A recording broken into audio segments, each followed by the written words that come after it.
मेरे प्यारे विद्यार्थियों, हम पढ़ रहे थे फर्स्ट चैप्टर भौतिक विज्ञान का प्रकाश का परावर्तन एवं अपवर्तन। आज हम परावर्तन का पार्ट कंप्लीट कर चुके हैं। परावर्तन वाले पार्ट में हमने पढ़ा था कि परावर्तन क्या है और इसके नियम क्या हैं। परावर्तन दर्पणों द्वारा परावर्तन होता है, तो हमने दर्पणों को भी पढ़ा था। दर्पण के प्रकार पढ़े थे, उत्तल और अवतल। फिर अवतल की हमने 6 कंडीशन भी पढ़ी थी। अवतल की हमने और दर्पणों की हमने पहचान भी पढ़ी थी, किस तरह से हम पहचान करते हैं, और दर्पण के हमने उपयोग भी पढ़े थे। तो इस प्रकार हम प्रकाश का परावर्तन कंप्लीट कर चुके हैं। अब हम आज पढ़ेंगे प्रकाश का अपवर्तन। तो प्रकाश का अपवर्तन क्या होता है? जब प्रकाश किरण एक माध्यम से किसी दूसरे माध्यम में जाती है तो अपने मार्ग से विचलित हो जाती है। इस विचलित होने के गुण को ही हम अपवर्तन कहते हैं। अपवर्तन क्या होता है? कोई प्रकाश किरण, माना कोई प्रकाश किरण हमारी किसी एक माध्यम से दूसरे माध्यम में जा रही है। माना एक माध्यम हमारा, ये ऊपर वाला माध्यम वायु है और नीचे वाला माध्यम जल है।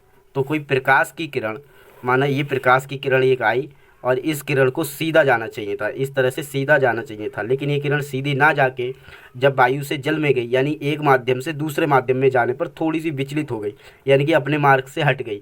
तो इस विचलन के जो गुण को, जो विचलित हुई, इस घटना को ही हम अपवर्तन कहते हैं। तो अपवर्तन कहते हैं कि प्रकाश की किरण को एक माध्यम से दूसरे माध्यम जाने पर मार्ग से विचलित होने की घटना को हम क्या कहते हैं? अपवर्तन कहते हैं। और हम यहाँ पे देख लेते हैं कि जो आने वाली किरण है, जैसे परावर्तन में था, जो आने वाली किरण है इसे हम आपतित किरण कहते हैं, और जो किरण विचलित हो गई इसको हम कहते हैं अपवर्तित किरण, क्योंकि इसमें अपवर्तन हो गया है, ये अपवर्तित किरण है। जैसे कि हम परावर्तन में पढ़ते थे, परावर्तन में वो वापस ही लौट जाती थी उसी माध्यम में जिस माध्यम में आती है, लेकिन यहाँ पे जिस माध्यम में आई है दूसरे माध्यम में जाके अपवर्तित हो जाती है। तो यहाँ पे होती है अपवर्तित किरण और वहाँ होती थी उसी माध्यम में परावर्तित किरण। ये हमने लास्ट वीडियो में देखा था। तो यहाँ पे ये है अपवर्तित किरण और ये है आपतित किरण, लेकिन ये है हमारा आपतन कोण और ये है अपवर्तन कोण। यहाँ पे आपतन कोण और ये है अपवर्तन कोण, क्योंकि ये आपतित किरण के साथ है एंगल, और ये हमारा क्या है? अविलंब। और ये क्या है? हमारा आर कोण, जो अपवर्तित किरण के साथ है, इसलिए है अपवर्तन कोण और आपतन कोण। यहाँ पे 2 माध्यम होना जरूरी है, तभी अपवर्तन होगा। तो हो सकता है पहला माध्यम यहाँ पे सघन हो और दूसरा विरल हो। विरल माध्यम वो होता है जो बहुत ही, कहना चाहिए, जिसकी डेंसिटी या जो बहुत ही, विरल माध्यम वो होता है जो बहुत ही घना ना हो, और सघन माध्यम वो होता है जो घना हो। जैसे कि जल है, कांच है, ये सघन माध्यम है। वायु है, ये हमारा विरल माध्यम है। विरल का मतलब होता है जिसकी घनत्व बहुत ही कम हो, और सघन का मतलब जिसका घनत्व ज़्यादा हो। तो पहले माध्यम से चलने वाली किरणें को आपतित किरण तथा दूसरे माध्यम में जाने वाली किरण को हम अपवर्तित किरण कहते हैं। पहले माध्यम में आपतित किरण, दूसरे माध्यम में जो होती है वो अपवर्तित किरण, ये कहते हैं। आपतित किरण अविलंब के साथ आपतन कोण तथा अपवर्तित किरण के साथ अपवर्तन कोण बनाती है। यानी कि जो आपतित किरण है वो अविलंब के साथ तो आपतन कोण, और अपवर्तित किरण के साथ क्या होता है? अपवर्तित किरण अविलंब के साथ आपतन कोण बनाती है। हम बता चुके हैं कि ये एंगल हमारा आपतन कोण है और ये अपवर्तन कोण है, यही हमने यहाँ पे लिखा है, और जिसे क्रमशः हम आई तथा आर से दर्शाते हैं। इसके आगे हम पढ़ लेते हैं कि यदि अपवर्तित किरण आपतित किरण के सापेक्ष, जो अपवर्तित किरण है, जो अपवर्तित हो गई वो किरण, अगर अपवर्तित किरण आपतित किरण के सापेक्ष अविलंब की ओर झुक जाती है तो दूसरे माध्यम को पहले माध्यम के सापेक्ष सघन कहते हैं। अगर ये किरण अगर अविलंब की ओर झुक गई तो दूसरा माध्यम पहले के माध्यम के सापेक्ष सघन होगा। अर्थात अगर अविलंब की ओर झुक गई है तो नीचे वाला जो दूसरा माध्यम होगा वो हमारा सघन होगा, और अगर ये अविलंब से दूर हट गई है किरण तो ये माध्यम विरल होगा। विरल में क्या होता है? अविलंब से दूर हट जाती है और सघन माध्यम में अविलंब के पास आ जाती है। तो ये 2 घटनाएं होती है। यहाँ पे 2 माध्यम होते हैं, दोनों माध्यम की अलग अलग गुण हैं। अगला हम पढ़ लेते हैं प्रकाश के अपवर्तन के नियम, जो कि बहुत ही इंपॉर्टेंट है। तो प्रकाश के अपवर्तन के नियम क्या हैं कि आपतित किरण और अपवर्तित किरण तथा आपतन बिंदु पर अविलंब तीनों एक ही तल में होते हैं। यानी कि ये जो आपतित किरण है और जो अपवर्तित किरण है और जो अविलंब है, इन तीनों एक ही बिंदु पर या एक ही तल में होते हैं। ये है पहला नियम। और दूसरा नियम है कि किन्हीं 2 माध्यमों के लिए, क्योंकि अपवर्तन के लिए 2 माध्यमों की हमें ज़रूरत होती है, तो किन्हीं 2 माध्यमों के लिए एक ही रंग के प्रकाश के लिए आपतन कोण की जिया, आपतन कोण यानी कि जो अपवर्तित कोण के साथ बना रही की जिया बोलते हैं साइन थीटा को, साइन को बोलते हैं जिया। तो तथा अपवर्तन कोण की ज्या, अपवर्तन कोण जो अपवर्तित किरण है उसके साथ बना कोण, अपवर्तन कोण की ज्या का अनुपात, यानी दोनों का अनुपात एक नियतांक होता है, जबकि आपतन कोण आई है और अपवर्तन कोण आर है। तो यहाँ पे जो आपतन कोण है, आपतन कोण हमने लिया आई और अपवर्तन कोण लिया आर, तो आपतन कोण की ज्या का मतलब है साइन आई और अपवर्तन कोण की ज्या का मतलब है साइन आर। और साइन आई तथा साइन आर अपवर्तन कोण तथा आपतन कोण की ज्या का अनुपात नियतांक होता है, ये दूसरा नियम कह रहा है, यानी sine i upon sine r is equal to नियतांक। तो ये है हमारा दूसरा नियम। अपवर्तन का दूसरा नियम है कि किन्हीं दो माध्यमों में एक ही रंग के प्रकाश के लिए आपतन कोण की ज्या तथा अपवर्तन कोण की ज्या का अनुपात, इन दोनों का अनुपात क्या होता है, नियतांक होता है, और इसे हम स्नेल का नियम भी कहते हैं। कभी कभी बोर्ड परीक्षा में डायरेक्टली ही पूछ लिया जाता है कि स्नेल का नियम लिखिए, तो स्नेल के नियम में हम अपवर्तन का दूसरा नियम लिख देते हैं। इस नियम को स्नेल का नियम भी कहते हैं।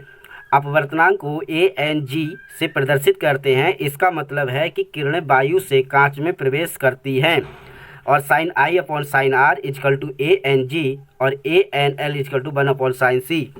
हम यहाँ पे पढ़ लेते हैं कि जो अपवर्तनांक है इसका मतलब होता है किन्हीं दो माध्यम के बीच, अपवर्तनांक का मतलब होता है जैसे कि ANG, एन यहाँ पे अपवर्तनांक को बता रहा है, अपवर्तनांक, और ए बता रहा है कि ये एयर है, वायु है, और जी बता रहा है कि ये क्या है, गिलास है, यानी कि कांच है।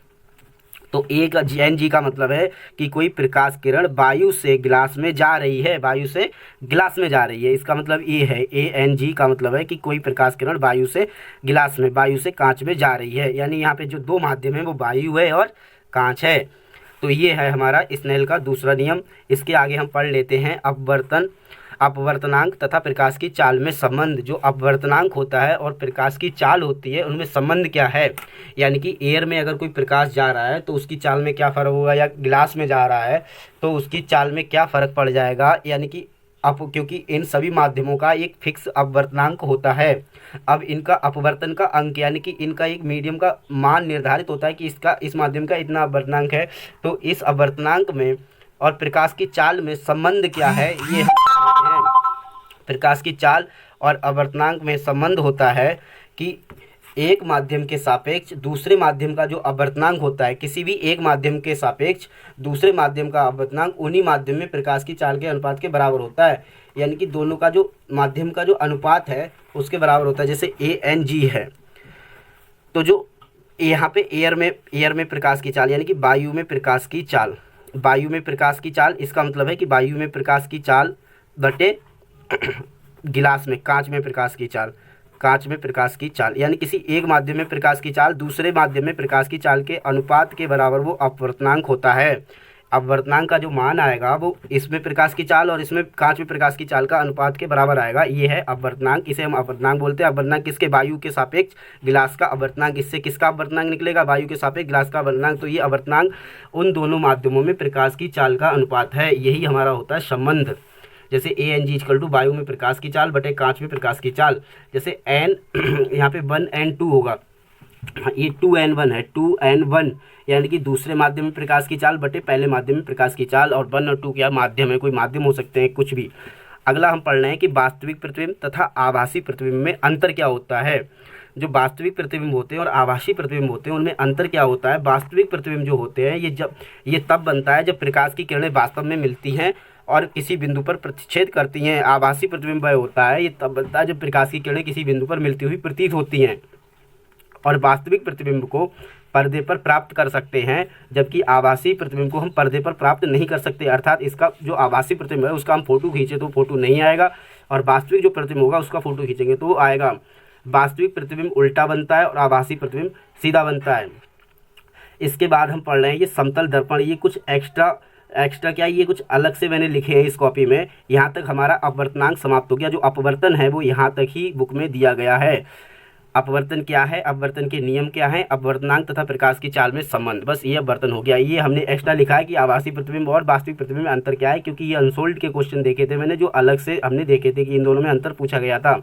इसके आगे पूछा गया कि समतल दर्पण क्या है, समझाइए।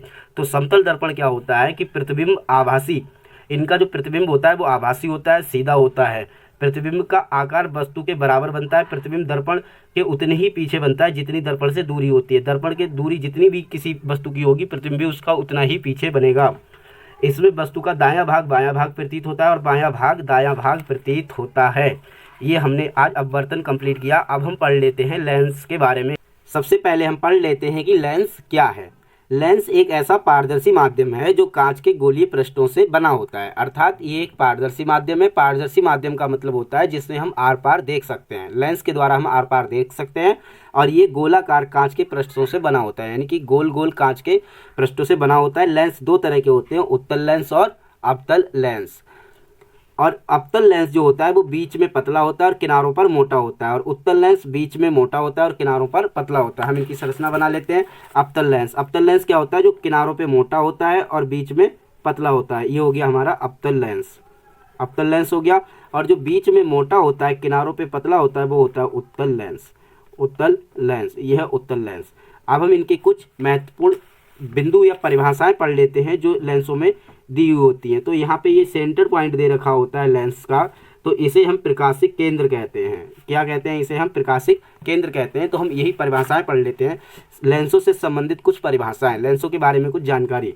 तो प्रकाशिक केंद्र क्या होता है? एक पतले लेंस का प्रकाशिक केंद्र लेंस की मुख्य अक्ष पर स्थित एक बिंदु है। यह मुख्य अक्ष में स्थित एक बिंदु है जो जिससे होकर गुजरने वाली प्रकाश किरण बिना विचलित हुए ही सीधी निकल जाती है। लेंस का मध्य बिंदु ही प्रकाशिक केंद्र कहलाता है। अर्थात जो लेंस का मध्य बिंदु है इसे हम प्रकाशिक केंद्र कहते हैं। ये उत्तल लेंस में भी होता है, अवतल में भी होता है, दोनों लेंसों में होता है प्रकाशिक केंद्र। अगला है फोकस तथा फोकस दूरी। तो फोकस किसे कहते हैं व फोकस दूरी किसे कहते हैं? लेंस की मुख्य अक्ष पर स्थित एक निश्चित बिंदु से चलने वाली किरणें अपवर्तन के पश्चात लेंस के समांतर हो जाती हैं तो वह बिंदु प्रथम फोकस कहलाता है। लेंस में दो फोकस होते हैं, प्रथम फोकस और द्वितीय फोकस। तो प्रथम फोकस क्या होता है? वह बिंदु जहां से निकलने वाली किरणें अपवर्तन के पश्चात मुख्य अक्ष के समांतर हो जाती हैं तो वह बिंदु जहां से किरणें निकल रही हैं वो प्रथम फोकस कहलाता है। द्वितीय फोकस क्या होता है? लेंस की मुख्य अक्ष के समांतर चलने वाली किरणें अपवर्तित होकर मुख्य अक्ष के जिस भी बिंदु पर मिलती हैं या मिलती हुई प्रतीत होती हैं, ये बिंदु द्वितीय फोकस कहलाता है।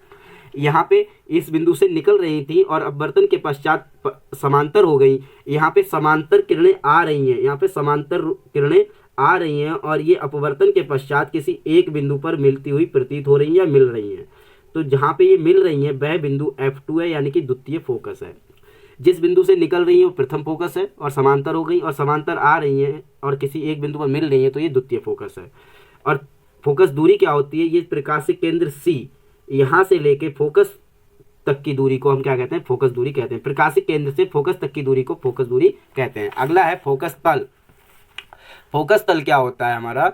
जो ये लेंस के फोकस से होकर बनाने वाले मुख्य अक्ष के लंबवत तल को हम फोकस तल कहते हैं।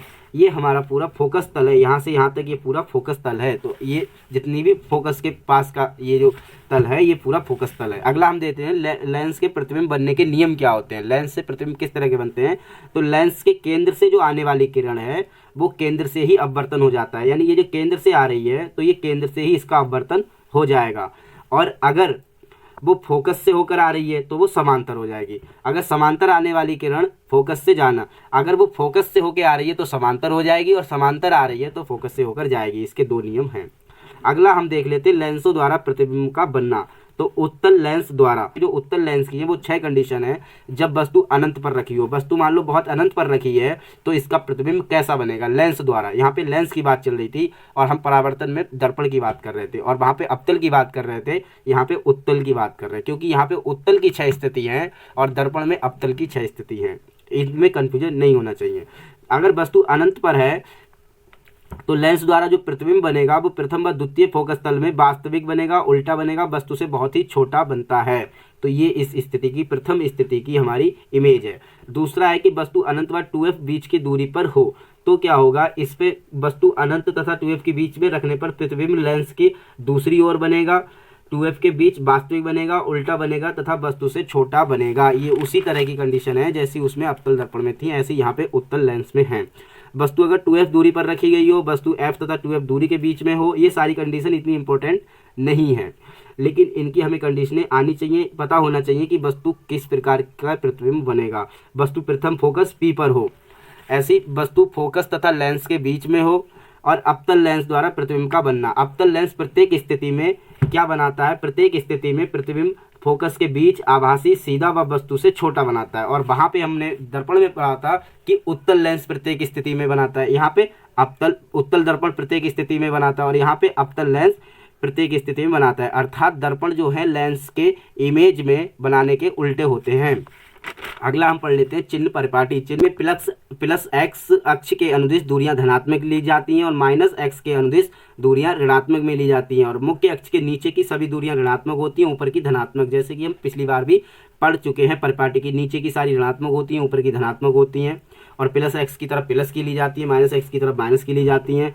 इसीलिए उत्तल लेंस की फोकस दूरी धनात्मक होती है और अवतल लेंस की फोकस दूरी ऋणात्मक होती है। और यू वी तथा एफ में संबंध, ये हमने दर्पणों के लिए भी पढ़ा था और लेंस में भी पढ़ा था। दर्पण और लेंस में इतना ही अंतर है, लेंस का जो फॉर्मूला होता है वो होता है 1/f बराबर 1/b माइनस का 1/u। यहाँ केवल माइनस का होता है लेंस के लिए 1 वो यू बी एफ में संबंध होता है 1/f equal to 1/b minus 1/u, जबकि दर्पणों में यहाँ पे प्लस का होता है, दर्पणों में होता है 1/f equal to 1/b plus 1/u, लेकिन लेंसों में u माइनस का होता है, हमें इतना ध्यान रखना है। तो ये है यू बी तथा एफ में संबंध। अगला है रेखीय आवर्धन। रेखीय आवर्धन हमने वहाँ भी पढ़ा था। रेखीय आवर्धन क्या होता है, प्रतिबिंब की लंबाई तथा वस्तु की लंबाई के अनुपात को हम रेखीय आवर्धन कहते हैं। रेखीय आवर्धन बराबर होता है m बराबर -b/u। तो यहाँ पे है b/u, क्योंकि यहाँ पे दोनों ही माइनस में आ रहे होंगे तो इसे बोलते हैं b/u। m बराबर b/u, ये सूत्र दोनों लेंसों के लिए ही मान्य है। तो इसका फॉर्मूला होता है b/u, m बराबर b/u। अगला टॉपिक पढ़ लेते हैं जो कि बहुत ही इंपॉर्टेंट टॉपिक है, लेंस की क्षमता। लेंस की क्षमता क्या होती है, लेंस की क्षमता होती है प्रकाश को मोड़ने की क्षमता, प्रकाश को अपवर्तित करने की क्षमता। लेंस का कार्य प्रकाश की किरणों को मोड़ना है, अर्थात लेंस प्रकाश की किरणों को मोड़ने की क्षमता जितनी ज़्यादा होगी उस लेंस की क्षमता उतनी ही ज़्यादा होगी, जबकि लेंस की क्षमता फोकस दूरी में ली गई हो, यानी कि लेंस की क्षमता फोकस दूरी के प्रतिलोम के बराबर होती है। तो जो लेंस की क्षमता होती है वो होती है प्रकाश को मोड़ने की क्षमता, और ये p बराबर होता है 1/f। किसी भी लेंस की फोकस दूरी जितनी ज़्यादा होगी उसकी क्षमता उतनी ही कम होगी, फोकस दूरी जितनी कम होगी उसकी लेंस की क्षमता उतनी ही ज़्यादा होगी, यानी कि पावर, क्षमता तथा फोकस दूरी एक दूसरे के प्रतिलोम होती हैं, जबकि लेंस की क्षमता फोकस दूरी के प्रतिलोम के बराबर होती है। तो हमें ये फॉर्मूला मिलता है p बराबर 1/f, जहाँ पे f का मान मीटर में है, f का मान मीटर में है। लेंस की क्षमता जो होती है वो उसे हम डायोप्टर में मेजर करते हैं, इसका मात्रक होता है डायोप्टर। लेंस की क्षमता का जो मात्रक होता है वो होता है डायोप्टर, लेंस की क्षमता का मात्रक होता है डायोप्टर। यहाँ पे फोकस दूरी अगर सेंटीमीटर में हो, ये है यहाँ पे p बराबर 1/f अगर मीटर में है, और अगर फोकस दूरी सेंटीमीटर में हो तो ये फॉर्मूला हो जाएगा 100/f, जो कि सेंटीमीटर में है, लेकिन क्षमता डायोप्टर में ही रहेगी, क्षमता डायोप्टर में, क्योंकि वो उसकी परिभाषा है। एक डायोप्टर की परिभाषा होती है कि अगर यहाँ पे जो फोकस दूरी है वो क्या हो जाए, 1 मीटर हो जाए। एक डायोप्टर उस लेंस की क्षमता है जिसकी फोकस दूरी 1 मीटर हो। अगर फोकस दूरी का मान हम f का मान 1 रख दें तो 1/1 p बराबर 1 डायोप्टर, यानी कि किसी लेंस की अगर फोकस दूरी 1 मीटर है तो उस लेंस की क्षमता 1 डायोप्टर होगी। तो ये होगी 1 डायोप्टर की परिभाषा। अब हम देख लेते हैं लेंसों की हम पहचान कैसे करते हैं। सबसे पहले तो स्पर्श करके हमें पता है जो अवतल लेंस है वो बीच में पतला होगा, किनारों पे मोटा होगा, और उत्तल लेंस बीच में मोटा होगा, किनारों पे पतला होगा। तो हम ये छू के ही बता सकते हैं, और प्रतिबिंब देख के भी बता सकते हैं कि दिए गए लेंस में छपे पृष्ठ को ऊपर की तरफ रखकर थोड़ा सा उठाने पर यदि हमें अक्षर बड़े दिखाई दिए तो दिया हुआ लेंस उत्तल है, और यदि छोटे दिखाई दिए तो अवतल है, और अगर कोई उसमें परिवर्तन ही नहीं हुआ तो वो समतल है। तो एक कांच की प्लेट है, उसमें कुछ है ही नहीं। लेंसों के उपयोग हम पढ़ लेते हैं कि लेंस का हम जो है उपयोग कहाँ करते हैं। लेंस का उपयोग जितने भी ये घड़ी साज घड़ी के छोटे छोटे पुर्जे होते हैं, डॉक्टर आँख और कान में बीमारी का उत्तल लेंस का लगाकर भी करते हैं। नेत्र दृष्टि दोनों में नेत्र दृष्टि दोष जो होता है, आंखों में दृष्टि दोष जो हो जाता है, उसमें भी हम उत्तल लेंस व अवतल लेंस दोनों का ही प्रयोग करते हैं। उत्तल लेंस का उपयोग सूक्ष्मदर्शी में भी किया जा सकता है, दूरदर्शी, सूक्ष्मदर्शी, दूरदर्शी, लालटेन, फोटोग्राफिक कैमरे, ये कुछ यंत्र होते हैं, इनमें भी किया जाता है। तो हमने आज पढ़ा लेंस के बारे में। बहुत बहुत धन्यवाद।